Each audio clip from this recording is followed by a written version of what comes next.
Hello, everyone. Good morning. Good day, everyone.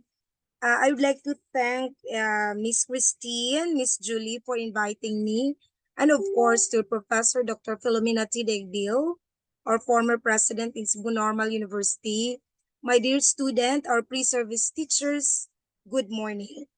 I'm given the task to share something about EDCOM 2 and Matatag curriculum. So I'll do this in such a way that based on my experience and based on my knowledge, because we as Cebu Normal University was initially part of EDCOM 2 project.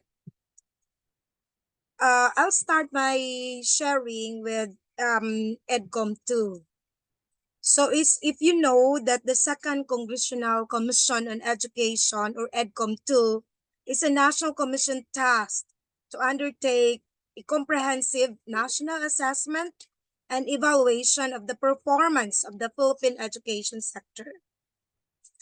So this EDCOM 2 completes its first year. No? It finds itself a position to shed light on the context and challenges that need to be confronted in its first priority areas. Actually, there are priority areas of EDCOM 2.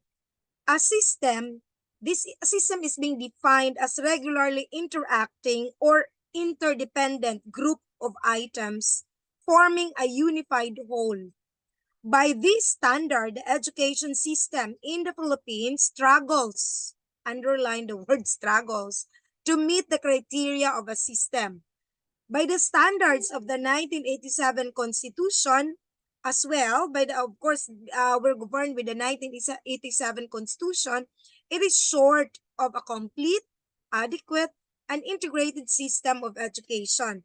Instead, agencies, bureaus, and different offices have focused on their respective mandates and targets, often independent of one another. So there are different priority areas. Now, in terms of early childhood care and development, ECCD. Now, for us teachers, we know very well that children are the hope of our nation. The Philippines has one of the highest prevalence of under 5 stunting in the world, no, at 26.7% compared to the global average of 22.3%.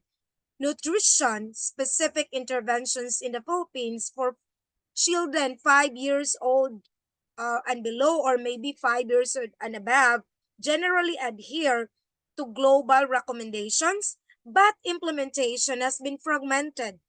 Coverage remains low, and targeting of interventions has been weak. We know for the fact that the government has a project on feeding, and we know that if the child will eat well, nutritious food and delicious food, of course, they will also learn better, no, compared to those children who are not eating nutritious food. For instance, the Department of Social Welfare and Development supplementary feeding program feeds all children in day care centers. We know that, no? Despite its mandate under Republic Act number 11037 to feed only the malnourished children. Now, we know for the fact that even if they are not malnourished, of course, gitingog na tong pakaon ang tanan, no? So, even if there's a mandate. So, early childhood education is not equally accessible. Another problem in the country, even if it's a mandate that in every barangay there must be an ECCD. No, there is a daycare center, but still it's not accessible. Maybe it's because there are still people living in a very far away places that they needs to walk maybe for 2 hours to 3 hours in order to reach in the city or in that particular school or center.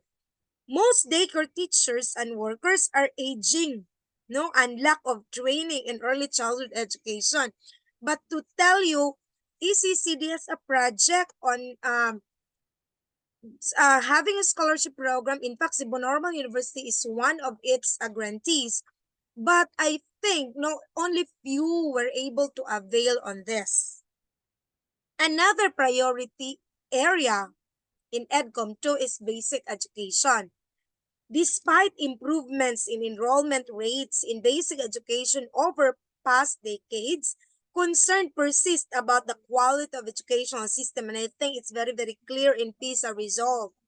So to address issues of quality, EDCOM 2 focus on the availability of textbook in public schools and adequacy and of course effectiveness of the assessment system and the review of the recent policy reforms and called in curriculum and instruction. So here, Matatag curriculum will come in, but I will do it separately because this year is still the first pilot run of the Matatag curriculum.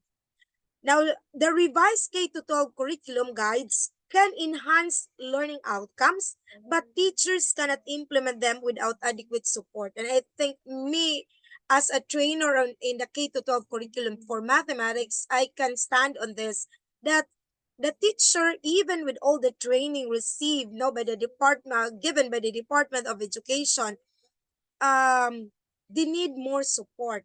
They need more support on in terms of instruction materials, in terms of assessment tool, etc., etc. So this is one of our problems. Another priority area is higher education.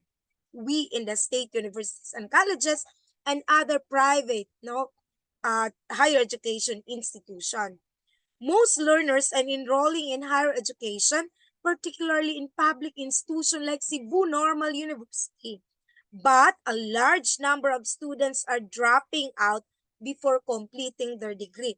Try to look at your classmates in first year until now. Now try to imagine how many of them did not continue. If not in our school, how about in other school? The increase in the number of autonomous, deregulated institutions and center of excellence and development has been slow.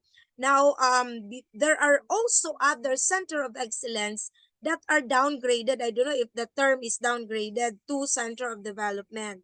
So another problem on tertiary education is most tertiary or most beneficiary of the tertiary education subsidy were not the poorest, and I think you'll agree with this. So the most of them are not, if not most of them, but there are no who are not very poor. Another concern is the teacher education and development. Passing rates of the licensure examination for teachers have been low and quality assurance of teacher education institutions are weak. I think this time you're already pressured and maybe you are planning and you're thinking, what if I will not tap the board exam? Because if you are from Cebu Normal University, it is very, very clear that our main concern, our main goal is to tap the board exam because passing is already given. Now, a challenge to all of us, to all of you, to all of you. So between 2009 and 2023, the average passing rate in the licensure examination, especially in elementary, is only 33%, and in secondary, 40%. So there are a lot of graduates who will not make it in the licensure exam. Another problem for teacher education and development, enhancing of the Teacher Education Council has been at standstill for 2 years despite of the pressing needs for reform. Another is teachers still bear the burden of administrative and auxiliary tasks despite efforts to allow them to focus on teaching.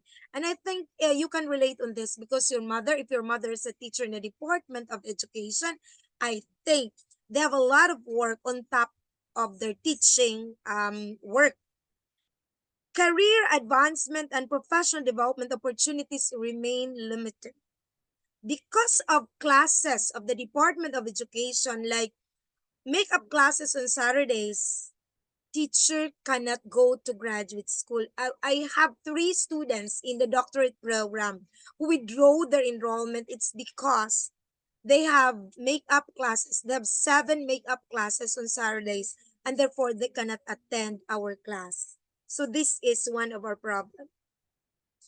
Another concern or priority area in EDCOM 2 is the technical vocational education and training, and lifelong learning.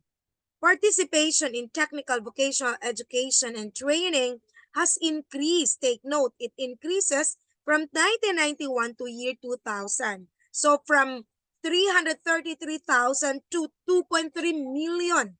But policies related to enterprise-based training are confusing and need to be clarified and streamlined. One major challenge would be multiple policies covering six different forms of enterprise-based training or EBT, including apprenticeship, or your OJT, dual training system, learnership, dualized training programs, supervised industry learning, and program on accrediting farm school establishment. There is a farm school declared by TESDA and also declared by DepEd in Region 6. So with that, there is a need for the TESDA to look into policies and development wherein this farm school will be able also to contribute something not only in TESDA or to DepEd but also in the national economic program. So another is the shortage of instructors, assessors in TESDA who can certify from industry in a binding constraint. During the consultations before, when there were consultations, especially where during the start of the K to 12 curriculum, especially in grade 11 and 12. So there were they mentioned that they need a lot of instructors, assessors in order for the trainees to be assist. So it is noted that some instructors and trainers from TESDA have been pirated, no? Instead that they will be assessors, they're pirated to senior high school and they are now teachers. So that offer technical, vocational, and livelihood program. So from TESDA assessor to teaching. So lack of assessors in TESDA this time. Another concern is the governance and finance. The staffing levels in CHED and TESDA has been kept pace with the growing responsibility of the agencies and the increased investment in education from both public and private sectors. The failure to permanently establish a high-level coordinating body as envisioned in EDCOM 1 has resulted in a long-standing lack of effective coordination between the education agencies since trifocalization among TESDA, CHED, and DepEd took place in 1990s. While there has been substantial growth in both public and private sector in terms of investment in education since EDCOM 1, the country, the Philippines' level of investment falls short when compared to its better performing Asian neighboring country. Now, I agree with this because when I was in Indonesia last May, I was shocked and I was amazed with the graduating student like you. Why? It is because that every time when I ask them this question, what do you want after graduation? Where are you going to, are you planning to work or maybe what do you want? One student answered, I want to be in the academe, but I will not teach until I'll be able to get my master's degree. And I'm planning to take my master's outside Indonesia and bring back here to Indonesia the practices that I'll be able to learn and gather when I'll be studying in my master's. See, I thought it was just a drama or maybe they have informed the student to answer like that. I had a lot of students. I interview a lot of them and most of their answers are the same. If they will not be in the academe because I was a visiting professor in the College of Humanities there. It's not a teacher education college or department. If they will not be in the academy, most of them wanted to work in a multi-international company. So at the very, very beginning, it is already embedded in their system, internationalization, globalization, and of course, bringing back to their country the best of the best. So how we wish, no, our graduates will be like them. So we envision to do that, and I think because of your hard work, especially the future teachers like you will be able to get it, and of course cross cutting. Now another important thing, you know what, EDCOM 2, although it's not yet done, in fact Dr. Degil also submitted a project, no, a project in order to also contribute EDCOM 2 report. Another very important issue in the education is the implementation of the Matatag curriculum. Now, we know that Matatag curriculum was launched by VP Sara. Of course, VP Sara, who is the Secretary of the Education, Department of Education. Vice President of the Philippines and the Secretary of Education, VP Sara, launched the Matatag curriculum in August 2023. This is a revised curriculum for kindergarten to grade 10. Now, it does not mean that senior high school will be abolished, of course, but according to them, senior high school is just still new. And they had a lot of development in the curriculum. Now, prior to the phase implementation of the Matatag curriculum starting 2024-2025, the Department of Education is conducting the pilot implementation in reference to the different DepEd order. And in fact, we have a school here, I think it is in Tabugun, wherein it's part of the pilot implementation. The pilot will start with kindergarten, grade 4, and grade 7. So, grade 1, grade 2, grade 3, they will still continue the MELCs, and then the rest of them. No, because in the second year, it will be the next level. This one, no? Kindergarten, grade 1, 4, 7. Then in 2025, 2, 5. So as until we're 2027, will everybody will implement the Matatag curriculum. Now, Matatag curriculum, no, it is an acronym. MA means make the curriculum relevant to produce job ready, active and responsible citizens.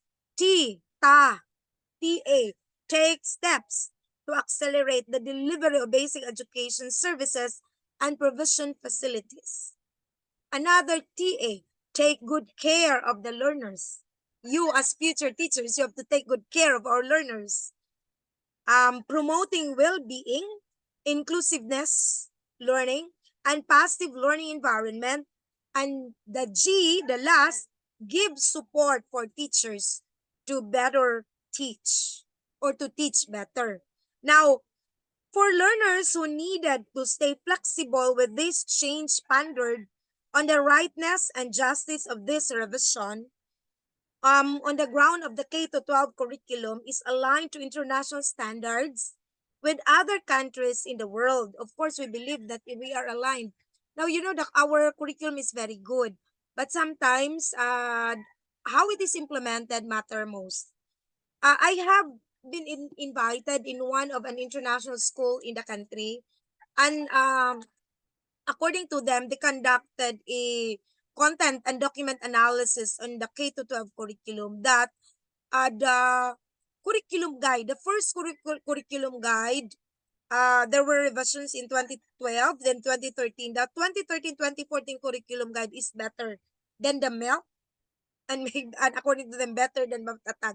I do not know because I don't have a study. You know, I did not conduct a content or document analysis on the K-12 curriculum. Let us be active enough. So it is a very nice venue for you for to do research on the K-12 curriculum. Maybe a content analysis or a document analysis to look into if the Matatag curriculum is really the best curriculum that we can deliver, we can implement to our learners. So with this, we believe that the Philippines prior to its effectivity was among the remaining nations who has only 10 year no in basic education, but this time we have how many years already?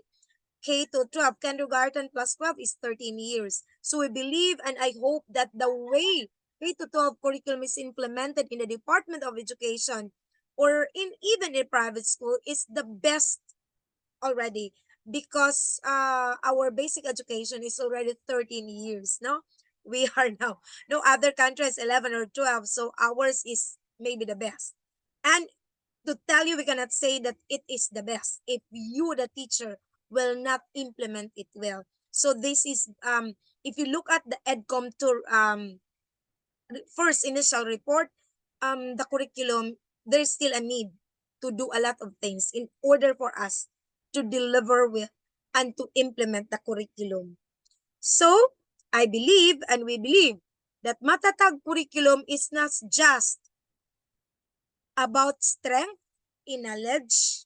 It's about resilience in the face of challenges and adaptability in a dynamic world. So, sabi nila, matatag, bansang makabata, batang makabansa. So we believe that our student will become the best of the best, not only in the Philippines, but around the world. So to end my presentation, I'd like to quote this quotation. Ang bawat hakbang sa pagbabago ng edukasyon ay hakbang tungo sa mas makatarungan at malayang lipunan. Good morning, everyone.